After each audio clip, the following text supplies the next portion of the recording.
Hello, हाय भाइयों बहन, कैसे सब लोग। आशा करता हूँ अच्छे होंगे, स्वस्थ होंगे। मैं आरती हमारी चैनल में फिर से आपको एक नई कहानी के साथ स्वागत करता हूँ। आज एक मूर्ख ऊंट की कहानी सुनेंगे। चलिए शुरू करते हैं। एक घना जंगल था जहाँ एक खतरनाक शेर रहता था। कौवा, शेर और चीता उसके सेवक के रूप में हमेशा उसके साथ रहते थे। शेर रोज शिकार करके भोजन करता और ये तीनों उस बचे हुए शिकार से अपना पेट भरते थे। एक दिन उस जंगल में एक ऊंट आ गया जो अपने साथियों से बिछड़ गया था। शेर ने कभी ऊंट नहीं देखा था। कौवे ने शेर को बताया कि ये ऊंट है और ये जंगल में नहीं रहता। शायद पास के गांव से यह यहाँ आ गया होगा। आप इसका शिकार करके अपना पेट भर सकते हो। चीता और शेर को भी कौवे की बात अच्छी लगी। तीनों की बात सुनकर शेर ने कहा कि नहीं, ये हमारा मेहमान है, मैं इसका शिकार नहीं करूँगा। शेर ऊंट के पास गया और ऊंट ने उसे सारी बात बताई। वो किसी प्रकार अपने साथियों से बिछड़कर जंगल में पहुंचा। शेर को उस कमजोर ऊंट पर दया आई और उससे कहा कि आप हमारे मेहमान हैं, आप इसी जंगल में ही रहेंगे।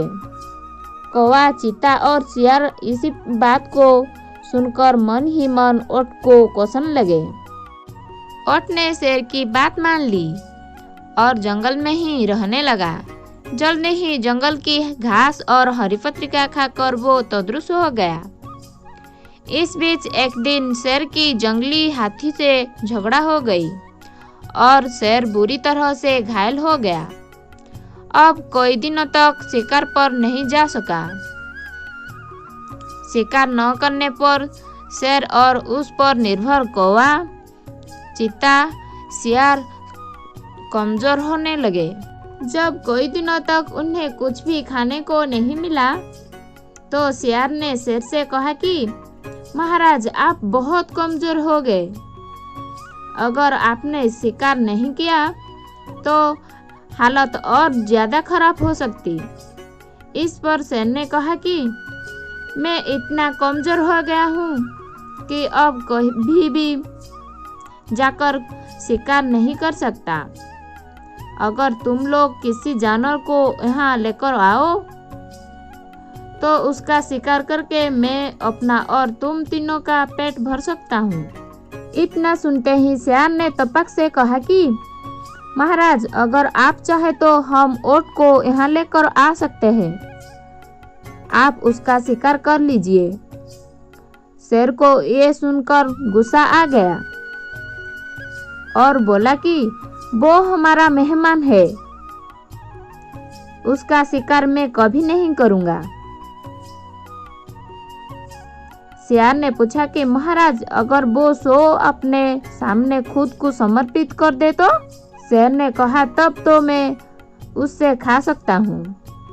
फिर शेर ने कौवे और चीते के साथ मिलकर एक योजना बनाई और ऊंट के पास जाकर बोलने लगा, हमारे महाराज बहुत कमजोर हो गए, उन्होंने कितने दिनों से कुछ नहीं खाया। अगर महाराज हमें भी खाना चाहे तो मैं खुद को समर्पित कर दूंगा। शेर की बात सुनकर कौवा, चीता और ऊंट भी बोलने लगे कि मैं भी महाराज का भोजन बनने के तैयार हूँ।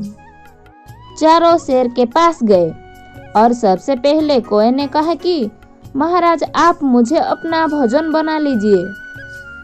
शेर बोला कि तुम बहुत छोटे हो, तुम भोजन क्या नाश्ता के लिए भी ठीक नहीं हो। फिर चीता बोला कि महाराज, आप मुझे खा जाइए। तब शेर ने कहा कि अगर तुम मर जाए तो शेर का सेनापति कौन होगा। फिर शेर ने खुद को समर्पित कर दिया।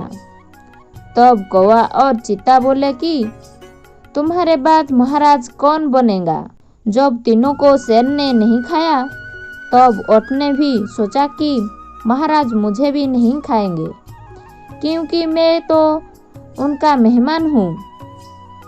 ये सोचकर वो भी बोलने लगा कि महाराज आप मुझे अपना भोजन बना लीजिए।